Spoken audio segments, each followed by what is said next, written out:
Mon nom est Martin Thomas Côté en compagnie d'Alan Lévesque et Jean-Nicolas Boucher. Et vous écoutez la deuxième émission spéciale COVID-19 des Injustes.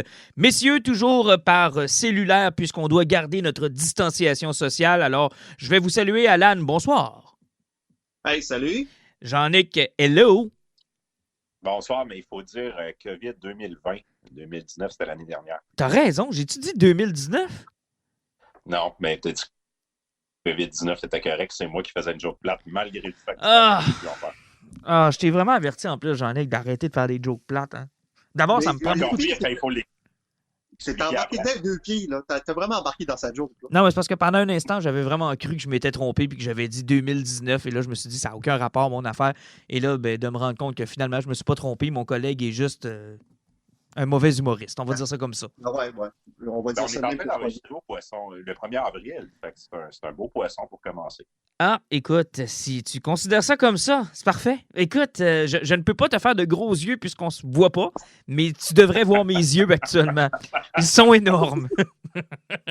Les gars, avant qu'ils me fassent perdre complètement mon focus, je veux qu'on discute de l'industrie, en fait, de deux industries qui nous touchent particulièrement chez les geeks.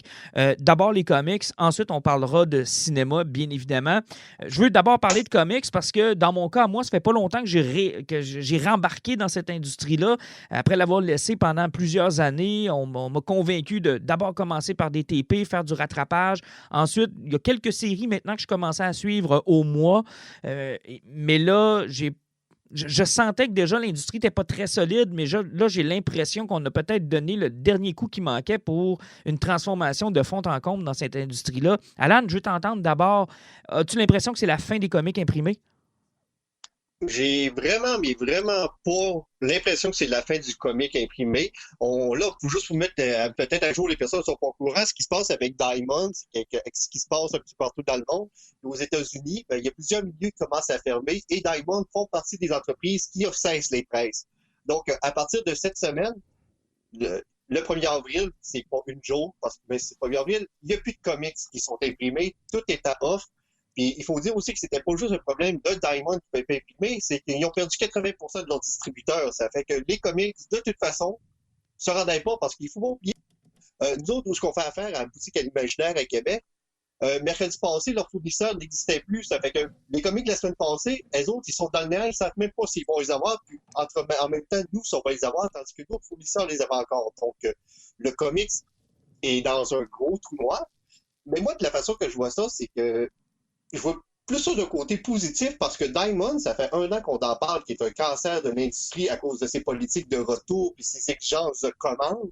Puis, il est très lourd pour l'industrie du comics parce qu'il ne faut pas oublier qu'un comic book shop, c'est pas quelque chose qui vit sur des millions de dollars. Ben, Donc, en fait, le modèle de Diamond empêche d'avoir de plus petites boutiques qui desserviraient de plus petites régions. exactement. Puis, tu sais, ça empêche n'importe qui de ne pas se lancer dans le comic et pouvoir en vendre parce que leurs exigences sont trop lourdes. Donc, moi, ce que je vois, c'est dans l'avenir, c'est une destruction de Diamond pour remonter une structure qui va mieux fonctionner. Jean-Nic, toi, est-ce que tu as l'impression, parce que je sais que les gars, vous en lisez des fois sur le digital, vous me l'avez fait essayer, puis honnêtement, je vous aime bien, là, je respecte que vous aimiez ça, mais moi, je suis juste pas capable. Si l'industrie se tourne vers ça, ils vont me perdre comme lecteur. As-tu l'impression que je suis le seul comme ça, Jean-Nic, ou t'es de mon bord? Ben, on va rectifier le tir. Première chose, le modèle de Diamond, moi, je ne l'aime pas particulièrement parce que c'est un monopole. En fait, c'est ça qui est une grosse partie du problème. La plupart, ben, en fait, tout le monde dans le comic en Amérique du Nord passe par Diamond pour s'approvisionner. Fait que c'est eux autres qui font la loi. Là, ils ont décidé qu'ils arrêtaient de fournir. Fait en tant que tel, il n'y a aucune boutique qui peut recevoir du stock. Ça, c'est une des problématiques. Deux, le digital, le numérique. Le livre a déjà passé à travers ce combat-là. Je me rappelle, il y a une quinzaine d'années, on se disait est-ce que les romans et le papier va disparaître pour faire place au numérique. C'est pas arrivé. On a regardé. C'est devenu quelque chose d'intéressant. Je pense que ça l'est toujours, mais le papier continue à prédominer. Le comic, c'est un petit peu différent parce que le coût de production est beaucoup plus élevé que pour un bouquin traditionnel. Moi, j'ai l'impression qu'on se dirige dans une industrie où on va privilégier le numérique. Je pense que ça va vers ça. Moi, je ne suis pas un lecteur de numérique. Je suis incapable. Autant au niveau bouquin que bande dessinée, c'est pas un médium sur lequel j'aime consommer. Par contre, j'ai l'impression que ce qui va se passer, c'est que le modèle de la publication au numéro en numéro va un petit peu disparaître. Genre, tu vas pouvoir lire ton comic en digital en 12 numéros, mois par mois, et tu vas avoir l'option de le racheter en TP quand il va sortir un an plus tard. Moi, ça me dérangerait moins parce que de toute manière, le modèle d'être obligé de lire un comic, tu sais, moi, là, un 12 numéros qu'il faut que je lise sur un an ou 6 mois, je décroche, j'ai de la misère, je suis pas capable, c'est dur de garder le fil. J'aime mieux lire du TP. Fait que ça me dérange moins que ce soit une transition vers là, mais en même temps, je peux comprendre que c'est problématique. C'est pas tous les titres qui vont être capables de survivre. Donc, c'est un petit peu là que je me situe là, Alan, dans la question. Alan, est-ce que c'est un modèle qui pourrait être viable? Je sais qu'on en a parlé dans notre discussion, mais tu sais, exactement, moi je suis pas contre ce modèle-là. Tu sais, le single issue. Bon, mais le single issue, faut jamais oublier qu'au niveau du contrat ou n'importe quoi, puis le modèle que les histoires sont montées dans les grosses maisons, si tu y vas chez Image, si tu y vas chez Dynamite, si tu y vas chez Boom, le trade va fonctionner puis va vivre parce que c'est tout du stand-alone, puis c'est des personnes qui comptent des histoires de 6 numéros, puis après c'est fini. Mais si tu y vas chez Marvel et chez DC, où c'est des histoires continues avec des groupes de héros, où c'est évolutif, si tu enlèves le single, tu viens de détruire au cran complet le cycle de leur histoire. Mais tu viens d'enlever le even puis le crossover, la possibilité de faire ça via des TP à la fin, ça devient difficile. Exactement, puis les events, puis même les crossovers, puis les liens qu'il y a entre les séries, c'est ce qui booste les ventes de ces deux grosses maisons-là qui sont DC et Marvel. C'est que si tu enlèves ça, le modèle n'est plus viable, donc t'effaces DC puis Marvel de la map. Mais en même temps, Alan, crise égale opportunité. Est-ce que ce ne serait pas justement l'opportunité de peut-être revoir le modèle d'affaires des events et des crossovers, puis de justement copier le modèle de Image, puis de Dynamite, puis toutes ces autres boîtes-là, puis de garde, faites-moi donc des histoires de Batman qui sont lisibles sans que j'aie besoin de 28 numéros, 200 ans de connaissances, puis 3 encyclopédies. Les maisons sont trop grosses pour se le permettre, parce qu'ils ont besoin de vendre du volume. Mm-hmm. C'est que si ils accrochent pas leur monde, puis ils les fixent pas avec eux. Tu sais, il faut pas oublier que si tu sors 6 séries de Spider-Man ou de Batman, c'est parce que tu as créé un réseau de cracks. Ça fait que tu as du monde qui ont besoin de leur fixe, puis qui vont toutes les acheter question, puis ils vont acheter les variantes cover que tu vas mettre avec. C'est que si tu élimines ça, tu tues 70% de ton profit. Ça fait que tu fais plus d'argent, plus tu existes. Jean-Nic, ils ont annoncé chez DC Comics très rapidement qu'ils voulaient se tourner vers le digital. Ils ont reculé, bonne ou mauvaise décision? À court terme, je pense que c'est la bonne décision. Là. Il n'y avait comme pas le choix. Mais je pense qu'à moyen et long terme, c'est là qu'on se dirige de toute manière. Alan, toi, tu me semblais me dire qu'il fallait que Marvel suive. Dans le fond, là, ils n'ont pas suivi. Ils ont pris une bonne ou une mauvaise décision? Ben, ils ont pris une bonne décision. C'est parce que s'ils se lançaient sur le numérique, ce qui risque, c'est que les personnes comme nous qui suivaient des séries, comme moi, j'en suis beaucoup, des monthly, mensuellement des séries, c'est que s'ils continuent à sortir du numérique, moi, je me ramassais avec des trous mettons, je suivais 6 séries de DC. Mm-hmm. Là, je me ramasse avec des trous dans ces 6 séries-là. Qu'est-ce que tu penses, mettons, qu'ils recommencent à les réprimer dans 5 mois? Qu'est-ce que je vais faire à DC? Ben, c'est sûr que tu vas abandonner ces séries-là. Droit d'honneur, ben oui. J'achèterai plus jamais de DC de ma vie. Le meilleur exemple, c'est Dark Knight Metal, la suite, qui devait normalement commencer, je pense, c'est soit ce mois-ci ou le mois prochain. Si je suis pas capable de mettre la main sur le numéro 1, j'attendrai pas. Je commencerai pas au 4e numéro parce que j'ai les 3 premiers en numérique. Là. Les collectionneurs, c'est des gens qui sont très, très, très, très, très piqués. C'est pas vrai qu'on va se laisser des trous. J'ai tous les Jurassic Park chez nous, même si le 3 est une catastrophe, tu comprends? Je ne laisserai pas de trous dans ma collection. Et je suis probablement un des moins pires collectionneurs, fait que j'imagine que les pires que moi, ils feront pas ça non plus. Là.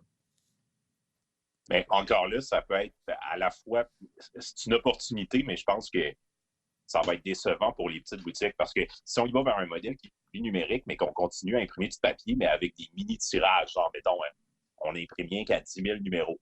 Ben là, la personne qui veut justement le Dark Knight Metal, qui veut le numéro 1, qui veut l'acheter en physique, ben son comic bookshop va peut-être en avoir 1 ou 2 copies. Le problème avec ça, on le sait tous, c'est, mettons, ici au Saguenay, à défaut, on n'a même pas un comic book shop. Ben là, peut-être que l'imaginaire va recevoir, je ne sais pas, 3 copies en physique. Donc, ça ne sera pas rentable. Ça va devenir des articles qui vont coûter super cher pour les collectionneurs. Donc, je pense que ce n'est pas une solution non plus. Mais en même temps, je pense que ça pourrait être une alternative parce qu'on n'aura pas le choix. Les boutiques ont déjà de la misère à arriver une crise comme on connaît présentement. Je pense que ça va mettre la clé dans la porte pour beaucoup d'entre eux, malheureusement. Est-ce que c'est la fin des comic book shops tels qu'on les connaît, Alan? Ben, ça va toujours dépendre. Parce que là, le gros problème qu'on a, c'est l'incertitude sur la durée que ça va t'offrir. Parce que si le marché apprend à mimer, ou même, mettons, on va dire début juin, à part coûter cher à quelques personnes pour faire le rattrapage, où ils vont tous ressortir les comics de 2 mois en une semaine, ce qui serait assez pénible. Là. Ah, mais on connaît ça, nous autres. C'est ça, c'est parce que si ça passe plus que 2 mois, le retard va être presque impossible à reprendre, ou sinon il faudra qu'ils refassent leur schedule, parce qu'il ne faut pas oublier que la formule de Diamond, c'est commander 3 mois à l'avance. Mm-hmm. Ça fait que chaque mois qu'on perd décale tout sur ce qui était déjà planifié, donc ça va être une grosse réorganisation. Surtout qu'il y a probablement plusieurs personnes qui, comme nous, ont choisi de faire comme si de ne rien n'était. Donc, quand ces commandes-là vont rentrer, nous, c'est pas pire. Là, on n'a pas de mauvais payeurs dans le groupe. Jean-Nic. Mais en dehors de ça, nous, on va avoir le cash pour payer. Mais il y a du monde qui vont faire un crise de saut, mais qui voient la facture. Ah, oui, ça, il y a ça aussi. Et on sort, on se dit, on entre dans une crise économique. Là. En ce moment, je le vois, je travaille dans le milieu financier. Les gens ont de la misère à arriver. Je ne suis pas sûr que dans 3 mois, quand tout va redécoller, si c'est positif et que c'est rien que dans 3 mois, tout le monde va se garrocher sur des comics parce qu'on s'entend que dans la chaîne des besoins essentiels, les comic books, c'est pas le premier truc, mettons. Ah, mais c'est triste parce que ce que tu dis là aussi, mais c'est parce que ce que tu dis là aussi a un impact sur les artistes. C'est ça qui est triste. Là. Il y a une couple d'artistes là-dedans qui... Absolument. Oui. Oui, et ça va être, une catastrophe, ça crée, comme tu le dis, une opportunité d'un autre côté, justement, des boîtes comme Image. Eux autres, les artistes travaillent fort pour avoir leur propre produit. Ils gagnent un petit peu mieux leur vie que chez DC ou Marvel quand ils réussissent à se placer là. C'est peut-être une opportunité aussi pour encourager différemment. Autre chose à ajouter, les gars, avant que je passe au prochain sujet?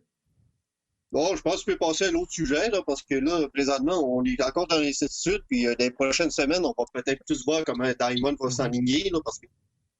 Oui, puis de toute façon, on va passer à un autre sujet qui a tout autant d'incertitudes, soit le cinéma. On est un peu dans le néant. On est un peu dans le néant là-dedans aussi. Écoute, moi, j'ai vu la décision de Sony et je pense que Sony a probablement la meilleure décision, quoique la structure de leur compagnie leur permet de prendre cette décision-là, c'est-à-dire que 100% de leur revenu ne vient pas du cinéma, mais je pense qu'ils ont pris la bonne décision de tout simplement prendre leur calendrier de cette année et de le décaler à l'an prochain. Oui, est-ce que tu m'entends, Alan? Oui.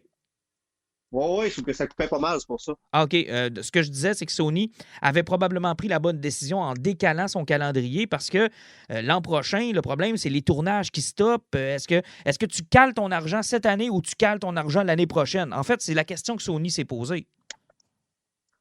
Je pense que l'année 2020, au niveau cinéma, là, à part Bad Boys for Life, il n'y a pas un film qui va en faire de l'argent, là, donc... je pense que l'année est pas mal finie. Birds of Prey, le film qui a récolté plus d'argent. C'est-tu drôle, non, ça? Bad Boys, ça fait plus que lui, OK? Ouais, non. Mais non. Oui, je t'écoute, Alan. C'est certainement pas Bloodshot avec sa sortie de 3 jours là, qui a battu un record. Hein? Non, ça, c'est clair. Mais comme tu l'expliques, il n'y a pas personne qui va faire de l'argent. Donc là, ce que Sony se dit probablement, c'est « Je suis mieux de sortir ces films-là qui étaient prêts pour l'an prochain. » Comme ça, mes tournages auront le temps de se remettre en marche pour 2022. Parce que sinon, il y a des studios qui, s'ils sortent le film cette année, mettons que ça reprend en mai, juin, juillet ou août, qui vont se retrouver sans tournage et sans film pour l'année d'après. Oui, il y en a plusieurs parce que, tu sais, il y a tellement de films qui sont en halle et qui sont en plein milieu de tournage que, sérieusement, là, moi, Sony, ils ont rushé. Oups, je te perds, Alan. Oui, hey, on te perd, Alan. Je sais que je vous ai perdu une couple de fois tantôt, je ne sais pas pourquoi. OK, c'est bon, tu peux recommencer, on t'entend, là. OK, ce que je dis, c'est que les films qui se tournent normalement durant l'été sortent après les fêtes. Puis là, Sony a pris leur calendrier au grand complet, puis ils l'ont mis au mois de mars. Ça fait que là, il y a une grosse affaire qui va chambouler, parce que là, normalement, les films qui sont supposés sortir au mois de mars ne peuvent pas y sortir durant l'été parce que c'est pas des blockbusters. Donc, s'ils finissent de tourner durant l'hiver, ils ne sortiront pas au mois de juin l'année prochaine. Là. Mm-hmm. Oui, je suis d'accord avec ce qu'Alan dit. Là, ça va se chambouler justement dans les dates. Puis, tu sais, il y a aussi l'effet, quand on va recommencer, les gens vont aller au cinéma massivement, ils vont aller voir ce qui est disponible. Mais il y a aussi le côté marketing. Tu sais, il y a plusieurs films qui vont être... Il y a la pub qui va être engendrée pour attirer les gens. Tu sais, on l'a vu...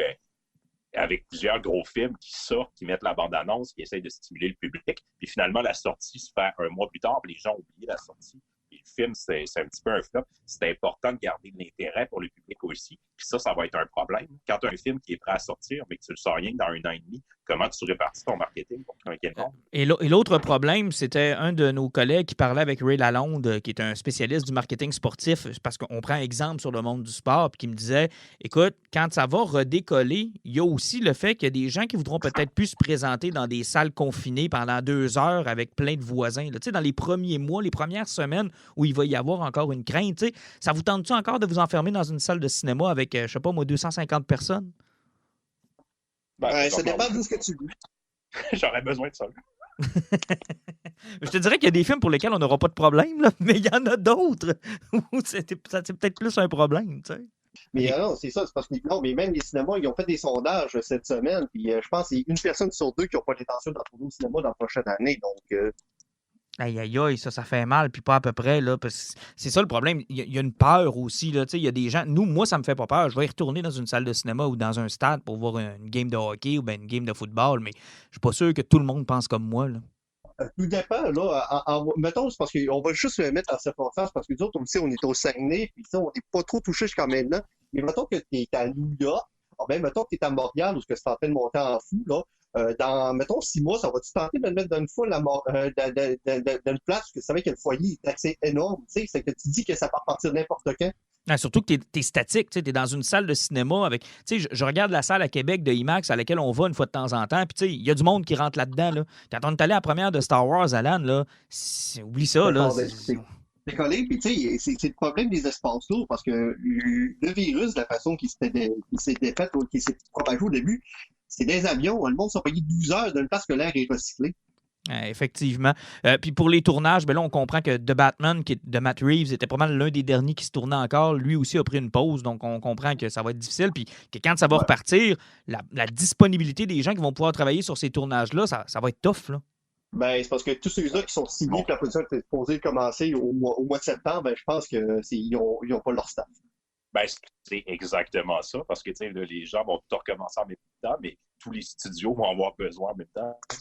Ça va s'arracher le personnel. Puis encore une fois, malheureusement, c'est les plus petits qui vont payer. Je pense que ce qui arrive, c'est particulièrement le cinéma indépendant qui va payer.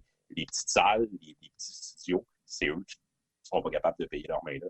Avez-vous profité des différentes... Ça ne sera pas inquiétant pour Batman. Non. Les autres, ça va faire mal. Avez-vous profité des différentes sorties qui ont été anticipées? Je pense à Onward, le film de Pixar qui se ramasse sur Disney+ à partir de vendredi. Je pense à Birds of Prey, par exemple, qui est déjà sorti sur demande. Il y a Troll, le deuxième, qui va sortir et à la fois au cinéma, parce qu'il y a des salles de cinéma. Ça a l'air qu'à quelque part, il y a encore des salles qui sont ouvertes et qui va être sur demande. Est-ce que c'est un modèle qui vous plaît, ça?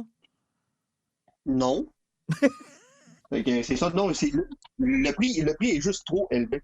C'est que le VOD, là, si t'es dans un groupe, c'est pas si pire que ça, mais 20$ pour, même si t'es une famille de 3 à 4 personnes, oui, ça revient pas cher, c'est moins cher qu'aller au cinéma, mais c'est quand même 20$ pour une location. Et tu sais que le film sur Blu-ray va sortir 1 mois et demi plus tard, puis il va te coûter 25$. Ah, exactement. Ça, c'est le gros problème que j'y vois. Quand je pensais qu'on allait aller directement sur demande, je pensais qu'on allait dans des fourchettes de prix qui étaient plus de 6 à 7$. Puis quand j'ai vu que c'était 19,99$, j'ai fait « Oh, il n'y a pas grands adeptes de ce modèle-là. » là. Non, c'est dur d'être adepte parce que, comme je dis, c'est parce que, mettons que tu as l'intention d'acheter le film par après, c'est parce qu'au moins que tu le payais 15$ pour le voir au cinéma, c'est parce que tu payais pour l'expérience de l'avoir sur un grand écran avec 30 000 watts de son. Là, si tu le payes pour le voir sur ta TV, puis qu'un mois plus tard, tu l'achètes sur Blu-ray pour le réécouter sur la même crise de TV, tu t'es fait fourrer quelque part entre les deux. Là. Jean-Nic, toi? Le problème avec ça, c'est que l'expérience n'est pas là. Moi, je suis prêt à payer pour le prix, mais je veux dire, comme Alan, je veux un écran géant, je veux du bon son, je veux des sièges qui ont de l'allure, je veux pas le cinéma d'ici. Puis, je suis prêt à le payer, ce prix-là, puis pour être entouré de gens, pour que ça rie dans les moments où c'est drôle, pour que les gens soient surpris. Ça fait un petit peu partie de l'expérience cinéma. Si je veux écouter un film dans mon salon, je vais dire comme Alan, je vais l'acheter en Blu-ray, je vais l'acheter en DVD. L'expérience n'est pas pareille, mais c'est comme ça que je veux le vivre. Le fait de payer 20$ pour un vidéo on demand, là, pas sûr.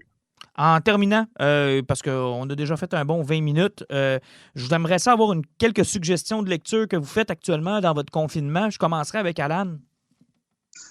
Pour y aller simplement, je l'avais publié sur Facebook et Instagram les derniers jours. Sérieusement, les adaptations des histoires de Lovecraft par Watanabe, c'est totalement incroyable. Sérieusement, de un, les mangas en français avec la couverture en cuir, c'est tellement beau, là, puis c'est tellement des livres qui sont magnifiques, mais l'adaptation de la façon qui transpose l'histoire, c'est facile à lire, c'est facile à suivre, puis contrairement que quand on lit du Lovecraft normal, où ce qu'on fait comme, où c'est qu'il s'en va, puis je comprends à moitié rien, je sais qu'il y a du monde qui adore Lovecraft, mais moi, je trouve ça lourd à lire. Là, l'histoire se lit très bien, les dialogues sont bons, et le dessin transpose très bien l'étrange étrangeté qu'on peut avoir dans Lovecraft. Et sérieusement, tu lis ça, puis dans l'expression des visages des personnages, tu sens la détresse, puis tu vis la détresse. Puis aussi, ce qui est le fun, c'est voir le visuel des monstres de Lovecraft, quelque chose qui n'est jamais expliqué, puis qui n'est jamais montré dans les romans. Là, tu as tout ça, c'est vraiment quelque chose qui est merveilleux pour les gens qui veulent découvrir Lovecraft, et qui trouvent que la lecture de Lovecraft est trop ardue. Lancez-vous dans les œuvres de Watanabe, que présentement, là, c'est vraiment incroyable, puis ça vaut l'investissement. Ça coûte un peu cher, mais pour la qualité qu'on a, puis la qualité du dessin, ça vaut l'investissement. Ouais, j'ai vu les images que tu nous as publiées, puis effectivement, c'est superbe. Jean-Nic, de ton côté? Je vais faire un bout de chemin sur ce qu'Alan disait. Je vais y aller dans un autre sens. Watanabe, les adaptations de manga, je confirme, c'est vraiment cool. Moi, cette semaine, on a perdu la semaine dernière Stuart Gordon, qui est un réalisateur de films d'horreur qui était particulièrement prolifique dans les années 80 et qui est surtout connu pour avoir fait des adaptations justement de Lovecraft. Ses deux plus connus, From Beyond et Reanimator, qui sont des petits chefs-d'œuvre de cinéma absurde. Si vous aimez Evil Dead et les films d'horreur dans ce genre-là, avec beaucoup de comédie et du trash, ça vaut la peine d'aller voir ça. Le lien avec Lovecraft, des fois, devient un petit peu sinueux, mais c'est des films qui sont très, très, très drôles, surtout si vous aimez les effets spéciaux un peu cheap, là, comme c'était la spécialité des années 80. Ah. Donc, spécial Lovecraft, c'est ça. Excellent. Ben moi, je vais aller dans un autre, dans un autre univers. Écoute, j'ai fait venir les deux premiers... Non, il faut que tu continues. Dans Lovecraft, non, oublie ça. J'ai fait venir les deux premiers volumes de The Wicked and the Divine. Avez-vous déjà lu ça, les gars? Chez Image. Le premier chez nous, mais je ne l'ai pas commencé. OK. Je l'ai fait venir cette semaine. Je n'ai pas commencé encore non plus, Jean-Nic. Je vais le commencer là, dans les prochaines heures, voire prochains jours. Mais j'ai entendu beaucoup de bien sur cette série-là. Donc, j'ai bien hâte de commencer ça, voir de comment ça va aller. Je sais que je disais les critiques qui disaient qu'il faut passer au travers du premier arc là, pour vraiment bien comprendre puis aimer ça. Surtout, là, ça a l'air que le premier est le plus faible de la gang. Donc, je vais essayer de passer au travers, vous donner des cues puis essayer de vous en parler lors du prochain podcast. Sinon, moi, je suis tombé dans un classique. Je ne sais pas si vous avez remarqué sur mon Facebook. Puis c'est de valeur. J'aurais dû le mettre en lien sur Les Injustes aussi. Je me fais un comic par jour. Et je fais pas juste le suggérer, je le relis en même temps. Fait que je me suis tapé vraiment beaucoup, beaucoup de choses que ça faisait longtemps que je n'avais pas lu. Hier, je me suis retapé Green Lantern Rebirth et my God, que c'était bon. C'était tellement bon. Alors, mon message serait de vous faire plaisir, de retourner dans votre bibliothèque, puis de vous retaper quelque chose que vous aviez le souvenir qui était très bon, là, puis que vous n'avez pas lu une vingtaine de fois, puis vous dire, sais-tu quoi, je vais prendre le temps de me relancer là-dedans, parce que le confinement, c'est aussi ça. On découvre beaucoup de trucs, mais des fois aussi, on laisse beaucoup de poussière s'accumuler sur des trucs qui valent la peine d'être vus ou relus. Écoute, j'ai vraiment eu du plaisir hier à relire ça, puis à me rappeler le DC Comics des années 2000, 2003, 2004, 2005, là, dans ces années-là, juste avant l'Infinite Crisis, puis quelle bonne histoire, et quel talent de la part de Geoff Johns de prendre une histoire, la revirer de bord, nous la faire voir sous une autre manière, avoir lu le stock original, puis trouver une twist pour expliquer, puis la façon dont il fait revenir Hal Jordan, je trouve ça tellement génial. Honnêtement, ça m'a fait du bien hier comme lecture, donc une petite lecture rétro. Fait que moi, c'est ce que je vous conseille de faire, de peut-être fouiller un peu dans le rétro. Puis comme j'ai déjà dit par rapport à Geoff Johns de cette époque-là, c'est le même principe qu'il avait fait avec The Flash. Ça fait qu'il reprenait un personnage, il le retravaillait, mais il représentait chacun des vilains comme si c'était la première fois de ta vie que tu le voyais. Ça fait que même si tu n'avais aucun background, tu n'étais pas mêlé parce qu'il prenait le temps de te réintroduire chacun des personnages. Ah, puis c'est brillamment fait. Et tu vois, Geoff Johns me fait penser un peu à Bendis dans le sens où c'est facile à lire. sais, contrairement à du Morrison, par exemple, là, tu sais, c'est facile, puis ça coule bien, puis ça va. Tu sais, honnêtement, là, j'ai lu ça hier, là, c'est comme un couteau chaud dans du beurre. Tu sais, il n'y en a pas de problème, mais contrairement à du Scott Schneider, là, tu te poses pas 20 000 questions à savoir, oh, c'est quoi ça déjà, où c'est que j'ai vu ça, je comprends pas. Ça se lit vraiment bien.